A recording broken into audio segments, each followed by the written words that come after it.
2022 से पहले उत्तर प्रदेश में प्रतिमा पॉलिटिक्स शुरू हो गई है, जहां समाजवाद ब्राह्मणवाद की ओर कदम बढ़ाया जा रहा है। वहीं माया फिर से मूर्तियों में सत्ता खोज रही हैं। सवाल उठता है कि क्या परशुराम बनाएंगे काम? रिपोर्ट आप देखिए।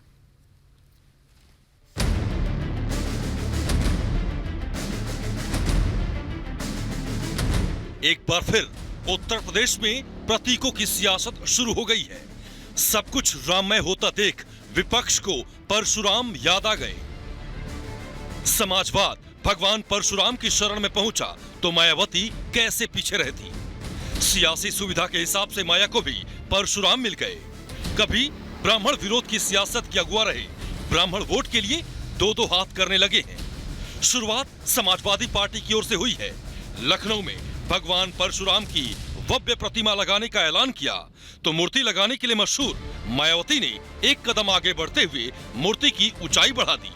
इतना ही नहीं, महान संतों के नाम पर अस्पताल और दूसरे निर्माण कार्य भी किए जाएंगे।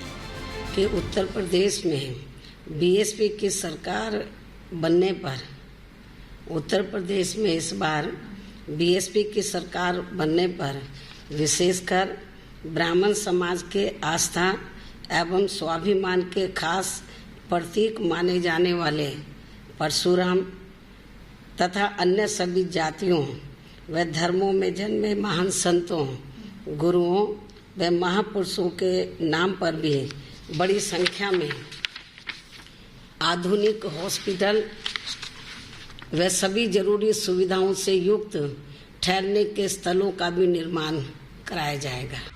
यूपी में हालिया इनकाउंटर के बाद ब्राह्मणवाद के नाम पर सियासी उफान आया।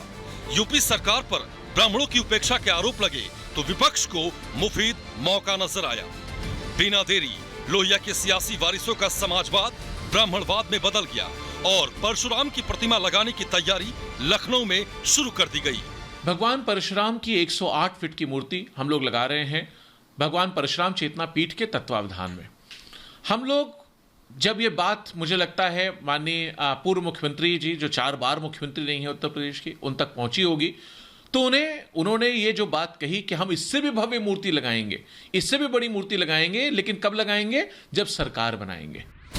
राम के बाद परशुराम नाम की लूट में मायावती ने भी अपना दावा पेश कर दिया। अखिलेश यादव ब्राह्मणवाद के अकेले अलंबरदार बनकर सियासी बेड़ा कर पाए, उससे पहले मायावती ने अतीत के पन्ने पलटते हुए बोली, हम कहते नहीं करते हैं और जब सरकार बनाएंगे तो फिर मूर्ति भी जरूर लगाएंगे। कि यदि इनको वास्तव में इनकी प्रतिमा इनके सम्मान में लगानी भी थी तो इनको इसे अपने पूर्व के रहे शासनकाल में ही लगा देना चाहिए था, जो अब ये चुनाव होने के नजदीक लगाने की बात कर रहे हैं। असल में यूपी में करीब 11% ब्राह्मण मतदाता सत्ता बनाने और बिगाड़ने की ताकत रखते हैं।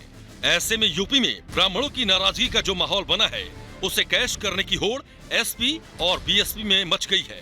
दोनों ही दल सवर्णों में सेंधमारी की कोशिश में हैं। मायावती को लगता है कि साल 2007 की तरह ब्राह्मण हाथी की सवारी कर सकते हैं। उधर अखिलेश पहले ही साइकिल पर बैठाने के लिए तैयार खड़े हैं। अब देखना दिलचस्प होगा कि क्या ब्राह्मण बीजेपी के श्री राम पर एसपी बीएसपी के परशुराम को तरजीह देंगे। Bureau report, Republic Bharat.